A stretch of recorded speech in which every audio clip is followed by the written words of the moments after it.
신앙생활을 웬만큼 하신 분들은 오늘 본문의 이 이야기들을 잘 알지요. 결론도 잘 아실 겁니다.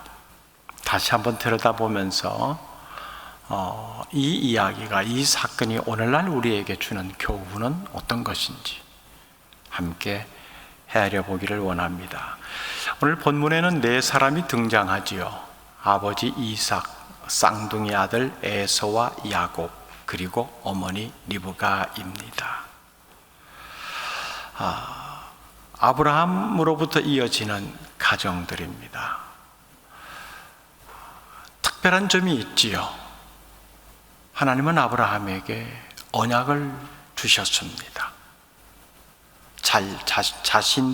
자손들이 잘 되게 해주겠다. 그리고 땅을 주고 살아가는 데 불편함이 없도록 모든 것을 내가 다 책임져 주겠다 하는 참 놀라운 약속입니다.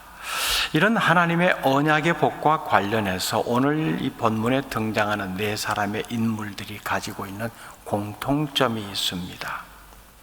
하나님의 언약은 하나님께서 주신 것이고 하나님께서 이루어 가십니다. 그런데 이들의 공통점은 하나님이 주시려는 그 복을 세상적인 방법으로, 자신들의 인위적인 방법으로 이루어 가려고 하고 있다는 겁니다. 리브가가 쌍둥이를 잉태했을 때에 하나님께서 이삭과 리브가 부부에게 하신 말씀이 있었죠. 복중에 있는 아기가 둘인데 큰 자가 작은 자를 섬기게 될 것이다. 이 말은 에서에게 장자권의 복을 주지 않고 동생인 야곱에게 주겠다는 겁니다. 그러니까 이 내용은 아들을 임신했을 때부터 알고 있었습니다. 아마 그렇게 해서 쌍둥이 에서와 야곱이 태어나자 이삭과 리브가 부부는 두 아들을 하나님의 말씀으로, 요즘 말로 말하면 신앙 교육을 잘 시키려고 애를 썼을 거예요. 왜냐하면 이삭은 아버지의 믿음의 모습을 봤거든요.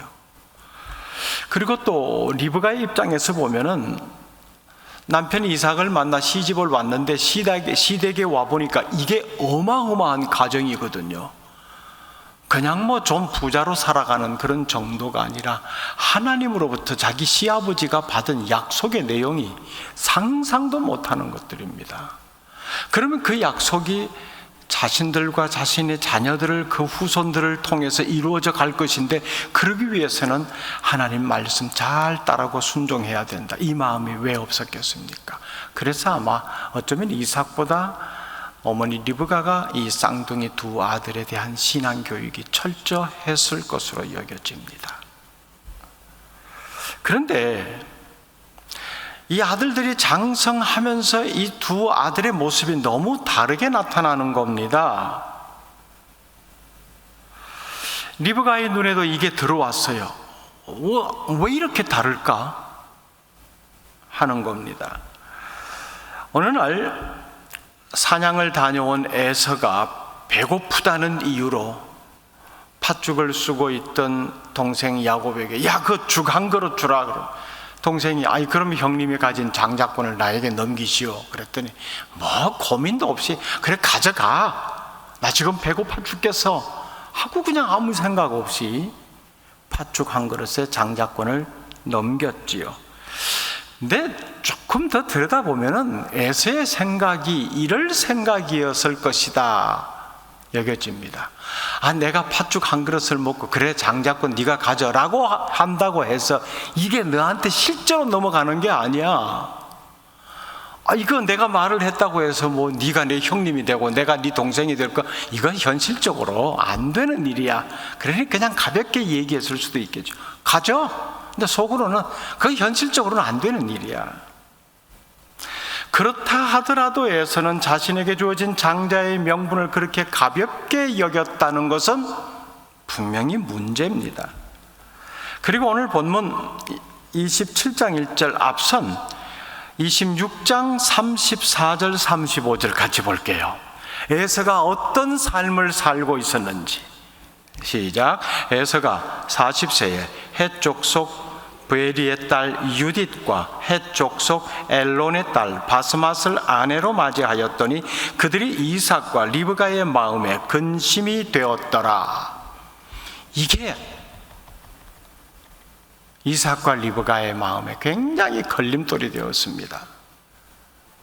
아브라함은 아들 이삭의 아내감을, 즉 며느리감을 얻기 위해서 이 지금 사는 동네는 이방 땅, 전부 이방 여인이 안 돼. 고향으로 돌아가서 우리 민족 중에서 그렇게 아내감을 찾아오도록 해라라고 신실한 종을 보내어서 그렇게 데려온 이삭의 아내 아닙니까? 그런데 그 약속을 이어가야 될, 물려받을 에서가 이방 여인을 아내로 취합니다. 그것도 둘씩이나 말이에요. 부모의 마음이 어떻겠습니까? 나름대로 신앙교육 잘 시킨다고 했는데 영 나타나는 모습은 엉뚱한 대로 가는 겁니다. 오늘날에도 마찬가지죠. 나름대로 부모된 입장에서 자녀들에게 신앙교육 잘 시킨다고 하는데 커갈수록 자꾸 하나님과 멀어지는 이런 자녀의 모습을 보면 참 마음이 아프지요. 그래서 성경도 있는 그대로 얘기합니다. 이게 이 두 사람에게 근심이 되었다고요. 그러던 어느 날 이삭은 에서를 불러서 말합니다. 야 에서야, 내가 이제 죽을 날이 다 가까운 것 같아. 죽기 전에 네가 사냥한 고기 내가 한번 마음껏 먹고 그리고 너한테 마음껏 복을 빌어주고 싶다. 성경은 이때 이삭의 눈이 멀었다고 합니다. 본문 1절, 이삭이 나이가 많아 눈이 어두워 잘 보지 못하더니. 성경에서 눈이 멀었다라고 하는 것은요, 육신의 눈이 어두워서 잘 보지 못하는 것도 있지만은 더 많은 경우에는 영적인 눈이 어두워서 분별력을 잃어버렸다는 겁니다. 본문에서는 그런 의미예요. 사실 눈이 어두웠다, 내가 죽을 날이 가까웠다. 이 사건이 있은 후에도 이삭은 한 40여 년 가까이 더 살았어요. 죽을 날이 가까운 게 아니에요. 죽을 날이 아직 한참 멀었습니다. 그런데 죽을 날이 가까웠다라고 합니다. 무언가 이삭의 마음속에 불안한 것이 있었던 것 같아요. 야, 이거 빨리 에서에게 어떻게 이 장자가 가질 수 있는 아버지 아브라함과 나와 이 아들 사이에 연결되는 하나님의 언약을 이어가야겠다. 조바심이 있었겠지요. 그러다 보니 이 세상적 마음의 조바심 때문에 눈이 어두워진 겁니다. 분별력을 잃어버렸다는 겁니다. 이삭은 분명히 하나님과 맺은 그 언약의 관점에서 자식들이 어머니 복중에 있을 때, 태중에 있을 때 하나님이 주신 말씀 다 듣고 있었다죠. 작은 자가 큰 자를 섬기게 될 것이다.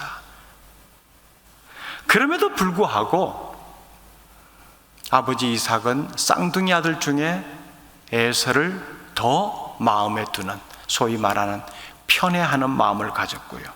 그러다 보니 상대적으로 어머니 리브가는 야곱을 감싸고 돌았습니다. 자, 에서를 편애하는 이삭의 이 말을 야곱을 편애하는 어머니 리브가가 듣습니다. 5절 말씀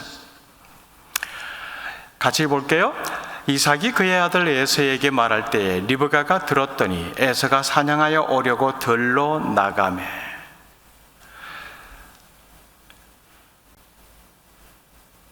같이 들은 하나님의 말씀인데 리브가는 그걸 진짜 가슴에 새기고 있었어요. 작은 자가 큰 자를 섬긴다? 그럼 내가 좋아하는 작은 아들이 하나님의 약속을 이어받을 아들이네. 가만히 있으면 그렇게 되는데 이거 지금 남편이 엉뚱한 생각을 하고 이걸 방향을 틀려고 한단 말이에요. 발등에 불 떨어진 거죠. 빨리 수습해야 되겠다. 그래서 에서가 사냥을 나간 틈에 특단의 조치를 취합니다. 야곱을 급하게 부릅니다. 야곱아, 내가 지금 네 아버지가 하는 말을 들었다. 이거 하늘이 무너지는 소리다. 하나님의 약속은 너를 통해서 이어진다라고 내가 분명히 너를 가졌을 때 들었는데 아버지가 그걸 뒤틀려 그런다. 안 된다. 그러니까 염소 한 마리 빨리 잡아서, 네 형은 털이 많지 않니? 그 염소 가죽으로 몸을 감싸서 털이 있는 모습을 하고 내가 별미를 만들어 줄 테니까 그거 아버지에게 갖다 줘라. 별미라고 하는 표현이 오늘 참 많이 나오는데요, 야곱이 에서에게 이때 지금 요구하는 음식이 별미가 되었다는 거죠. 별미를 요구했다. 여러분, 70년대 80년대 초까지 부흥회 하다 보면 꼭 부흥 강사들이 이게 단골 메뉴로 나와. 하나님께 별미를 드려라, 별미를 드려라. 별미를 드리면 복을 많이 주신다. 야곱이 별미를 먹고 하나님의 약속을 뒤집으려고 했는데 별미를 드리래요. 그럼 우리도 하나님께 별미를 드려가지고 하나님의 약속을 뒤집겠다는 겁니까? 이거 굉장히 위험한 표현이거든요. 하나님이 별미를 드시면 생각이 바뀝니까? 하나님이 별미를 드시면 기분이 좋아가지고 이야 맛있게 먹었다, 내 복 더 많이 줄게. 별미를 드리라 했다는, 별미를 드리라고 하는 이 부흥사들의 얘기가 뭔가 하면 특별한 헌금을 많이 드려라. 그러면 하나님께서 그거 잡수시고 복 많이 주실 것이다. 세상에, 우리가 그러고 신앙교육 받았어요. 그러고 신앙교육 받았다고요. 이게 얼마나 비성경적인 가르침입니까? 이삭이 에서에게 원한 별미, 이거 순전히 인간적인 생각이거든요. 네가 해주는 그 음식 내가 맛있게 먹고 기분 좋게 너한테 복 많이 빌어줄게. 어머니 리브가가 야곱에게 내가 별미 만들어줄게, 이거 빨리 아버지에게 갖다 줘라. 아버지의 입맛을 살짝 그렇게 한번 기분 좋게 해줘라. 인간적인 생각으로 무슨 하나님을 뭐 어떻게 해보겠다? 이거 얼마나 위험한 생각인지 모릅니다. 그런데 우리의 신앙 삶에 이게 너무 많이 익숙해져 있어요. 하나님이 원하시는 방법으로 내가 하나님을 기쁘시게 해드리는 것이지, 내가 원하는 방법으로 하나님을 기쁘시게 해드리겠다, 이거 전혀 다른 차원의 이야기입니다. 아무튼 별미는 만들어졌습니다. 자, 이런 상황에 야곱이 하는 말이 또 기가 막힙니다. 이거 분명히 아버지 속이는 일이잖아요. 그러면은 정상적인 사고를 가지고 정말 하나님과의 관계에 있어서 이 언약을 마음속에 품고 사는 정직한 사람이라면은 야곱이 이렇게 말하죠. 어머니, 이건 옳지 않은 일입니다. 하나님의 약속은 이미 그렇게 우리에게 주어져 있는 거고요. 근데 이렇게 해서 그걸 어떻게 해보겠다는 것, 그건 아버지를 속인다는 자체가 이미 잘못된 것입니다. 이렇게 해야 맞는 거예요. 12절 보십시다. 시작. 아버지께서 나를 만지실진데 내가 아버지의 눈에 속이는 자로 보일지라 복은 고사하고 저주를 받을까 하나이다. 이게 뭔가 하면, 좋아요, 어머니 시키는 대로 내가 하는데 근데 걱정되는 건요, 이거 들키면 어떡하죠? 동의한 겁니다. 어머니가 제안하는 방법에 다 동의했어요. 근데 들키면 어떡하죠? 이거예요. 아버지를 속이든 형 몰래 일을 꾸미든 그 일 자체가 옳으냐 그러냐, 그건 하나도 중요하지 않아요. 아버지에게 들키면 어떡하냐? 들키면 어떡하냐? 우리는 안 들키면 됐다라고 하는 거예요. 내가 무슨 생각을 가지든지 내 마음속에 무슨 것들을 품고 있든지 이것만, 내 속내만 안 들키면 다 됐다라는 겁니다. 그러니까 들키지만 않는다면, 속이는 것 좀, 거짓말 하는 것 좀 아무 문제 없어, 이거예요.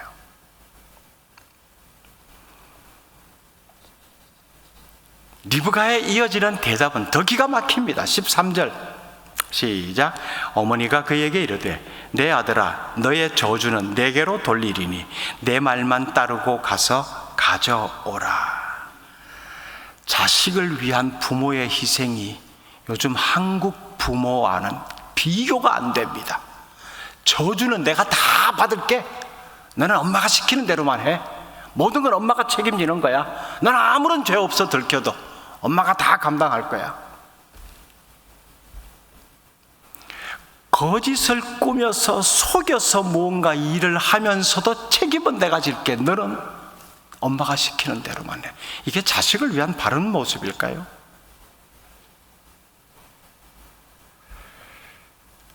그러고 보면은 이삭을 속인 주인공이 야곱이 아니라 어머니 리브가로 보여집니다.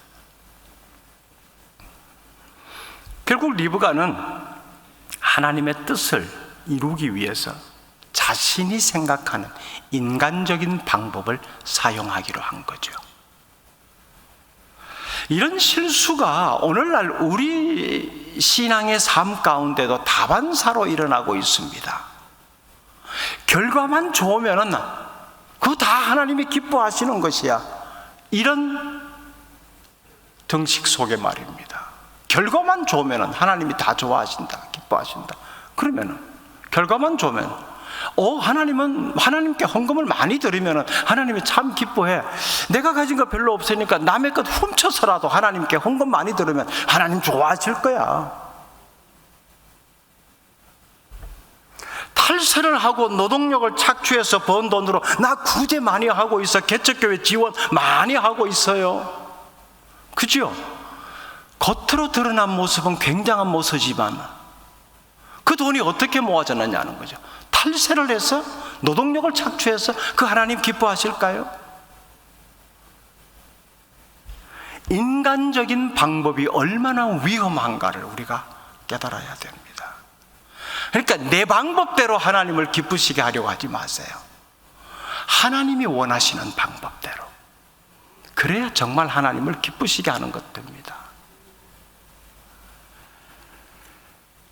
아버지를 속여서라도 복을 받으려는 이 야곱의 이야기를 가지고 하나님의 축복을 받기 위해서는 하나님이 주시는 복은 엄청난 것이니까 그걸 내가 받기 위해서는 수단과 방법을 가리지 않아도 된다.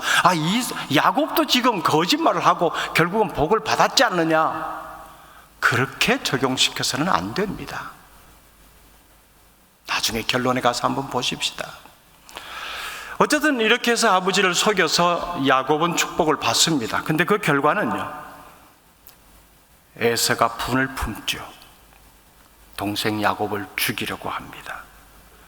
결국 이 사건 이후로 야곱은 20년 동안이나 가족을 떠나서 에서에게 쫓기는 삶을 살게 되고요. 그리고 외삼촌 라반의 집에서 얻어먹고 살면서 자기가 속였던 것보다 훨씬 더 강도가 큰 속임을 10번이나 당합니다. 여러분, 하나님의 복은요, 선한 과정과 하나님의 방법과 절차를 따라받아야 합니다. 하나님의 복은 분명히 좋은 거예요.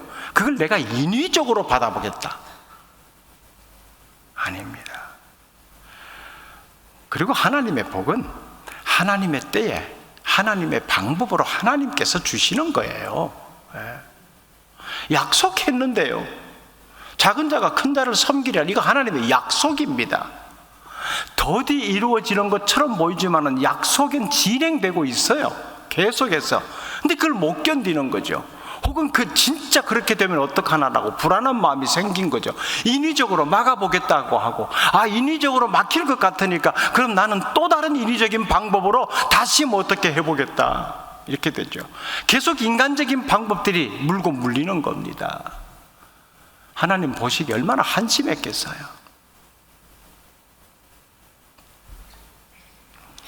성경에는요, 하나님께서 선택하신 사람들이 결국 그들의 그 인생 말로가 실패한 모습으로 나타나는 경우도 숨김없이 기록하고 있습니다.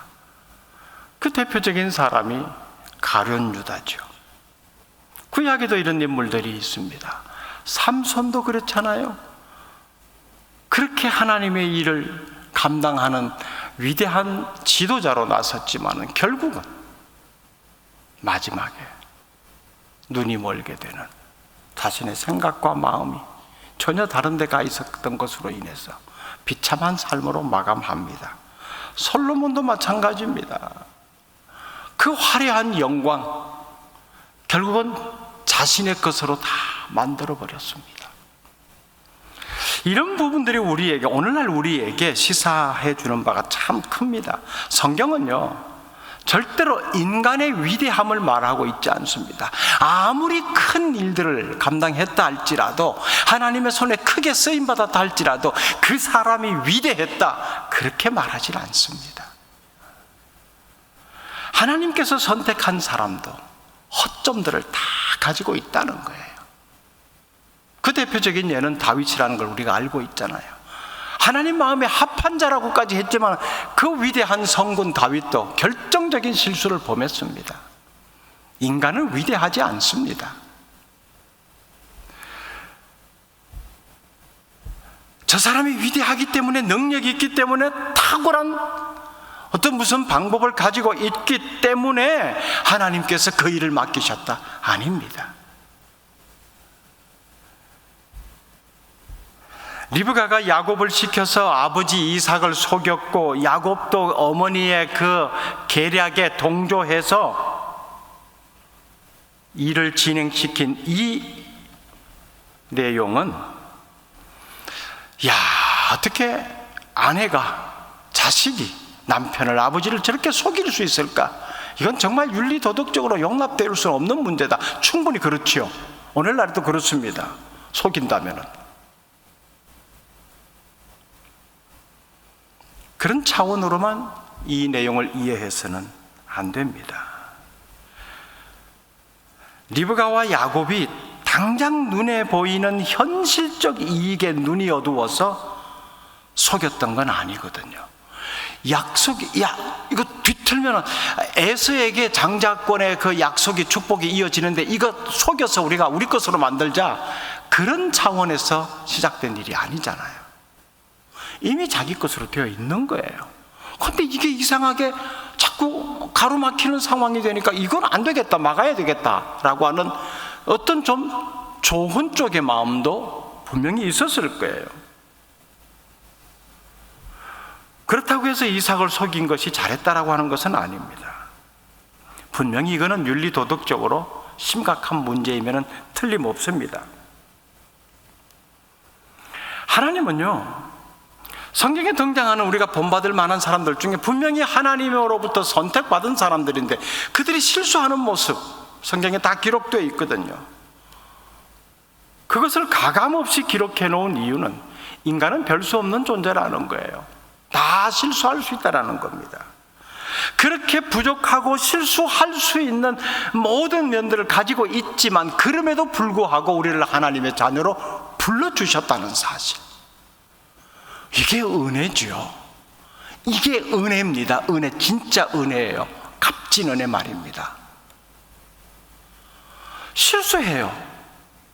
근데 여전히 하나님의 자녀로 부르고 계세요.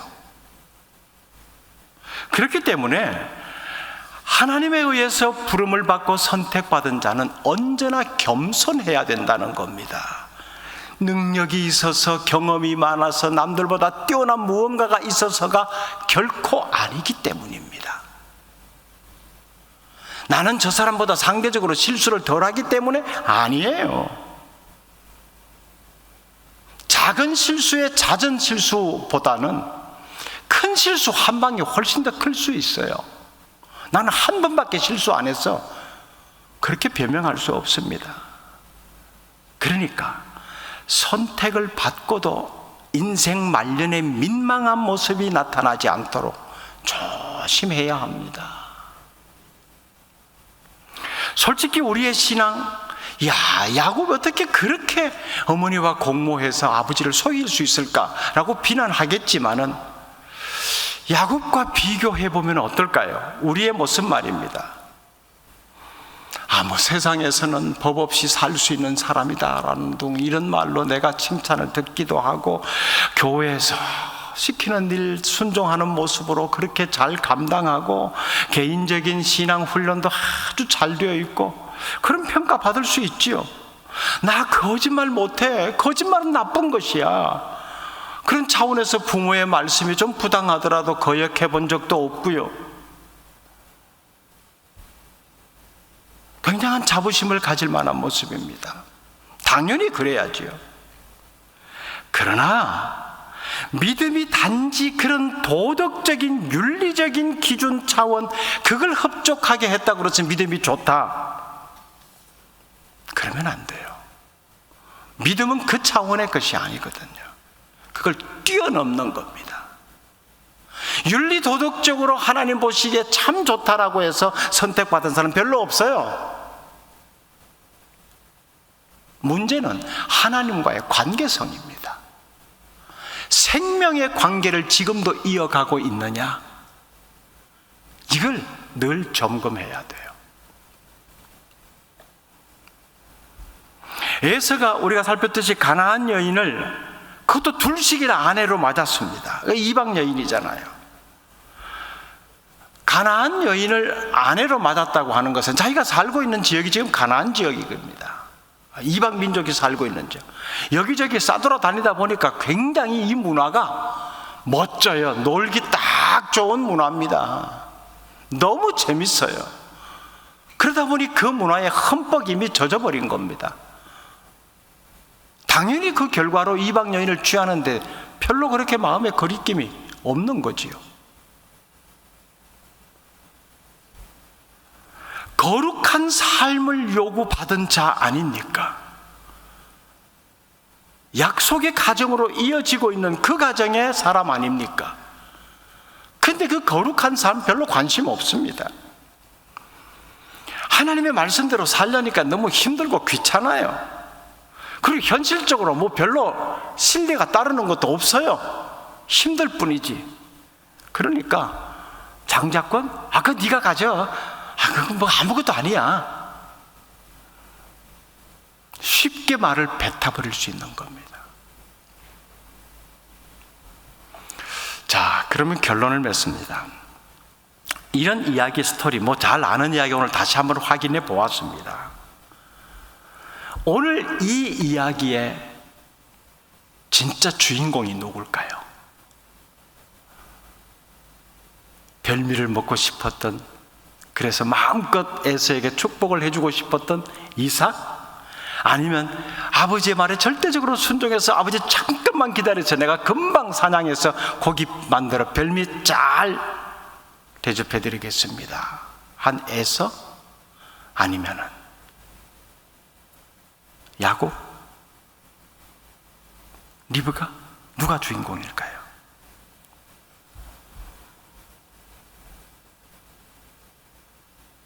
여러분, 이게 중요합니다. 이게 오늘의 결론입니다. 이삭의 가족들 안에 사실 하나님의 약속을 이어가는 가정 아닙니까? 거기 안에 부모가 자식을 사랑하는데 편애의 모습이 나타납니다.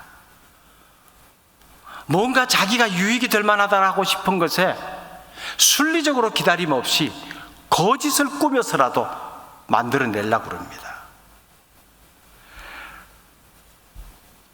그러면은 하나님의 약속이 리브가와 야곱이 꾸민 공모 때문에 큰일 날 뻔해서 이 약속이 에서에게 갈 뻔했는데 리브가 야곱이 막아내서 그래서 그 약속이 계속 이어진 거야, 이렇게 말할 수 있는 건가요? 아니지요. 가정 가운데 이런 정말 하나님을 섬기는 가정에 있어서 나타나서는 안 될 이런 모습이 있음에도 불구하고 하나님의 약속은 그들이 공모했기 때문에 야곱과 리브가가 막아냈겠다라고 하는 것이 아니라 하나님의 약속이기 때문에 그냥 흘러갔던 겁니다. 다시 질문합니다. 이 이야기의 주인공이 누구일까요? 하나님이십니다. 하나님이십니다. 하나님이 주시려고 하는 복을 어떻게 하면 내 것으로 만들까 싶어서 각기 저마다 자기 욕심, 탐욕, 저걸 내 것으로 취할 수 있는 인간적인 방법, 이게 물밑에서 계속 움직이고 있잖아요.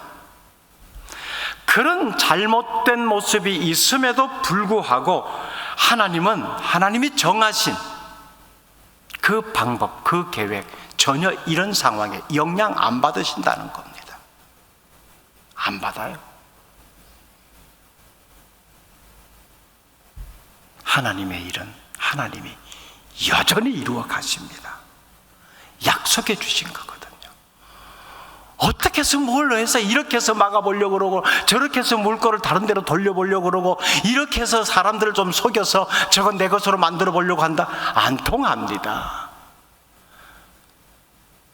그런 치열한 인간적인 생각들이 계속 오고 가는데 하나님의 방법대로 하나님의 약속은 그냥 흘러갔던 거예요. 그래서 우리가 하는 모든 일의 주인공은 하나님이십니다. 하나님이 하시는 거예요.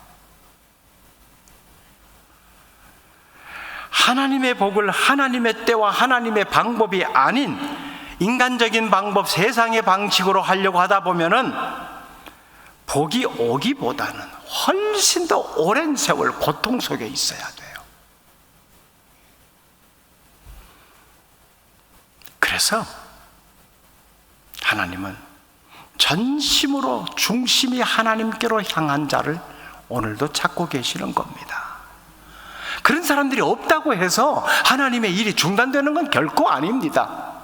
기왕이면 그런 사람들을 통해서 이루어지면 훨씬 더 영향력이 크죠.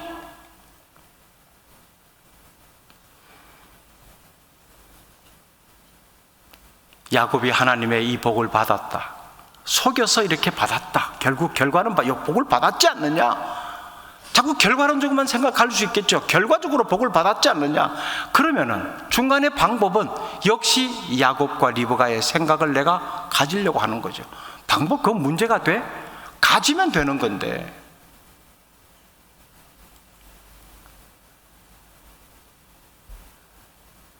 그들이 인간적인 방법을 사용했다. 그래서 하나님이 그 방법대로 약속을 실행하신 건 아니에요. 이미 작은 자가 큰 자를 섬길 것이다. 이게 언약의 말씀이잖아요. 가만히 있어도 그 약속은 이루어져요. 그러면 그 약속이 이루어질 때까지 그 약속을 받은 사람은 전심으로 중심을 하나님께로 향하는 삶이 있어야 하는 것뿐입니다. 그것만 있으면 돼요. 이런 고통의 세월을 보내지 않아도 될 야곱의 인생, 결국 야곱이 말년에 이런 자신이 살아온 삶의 여러 여정들을 되돌아보면서 딱 한 문장으로 표현했죠. 험악한 세월을 살았습니다. 험악한 세월 살았죠. 날마다 긴장하는 삶 아닙니까?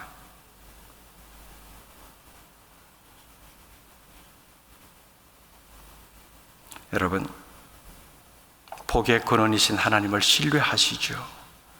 하나님이 우리에게 복 주신다 약속하셨고요. 그 구체적인 약속의 내용들은 각자에게 다 다를 수도 있어요. 빨리 왔으면 좋겠다라고 하는 성급한 마음 혹 가질 수 있어요. 그러다가 사고 치는 겁니다. 내 방법대로 그 복을 이루어 보려고. 아니에요. 더딜지라도 인내하면서 계속 하나님을 바라보는 삶 가운데 하나님의 언약은 이루어집니다. 그 복이 우리 모두에게 있기를 바랍니다. 기도하겠습니다. 하나님, 인간이 어떤 방법을 선다고 해서 그 방법에 하나님의 계획이 좌지우지되고, 인간이 어떤 것을 막아낸다고 해서 그것이 하나님의 이끄심이 중단되고 하는 법이 없다는 것 우리가 다시 확인합니다. 하나님이 약속해 주신 것 믿음으로 기다리면서 계속해서 오늘 하나님과 생명의 관계 제대로 되어 있는지를 점검하면서 우리의 삶을 날마다 이어가게 하옵소서. 예수님 이름으로 기도드립니다. 아멘.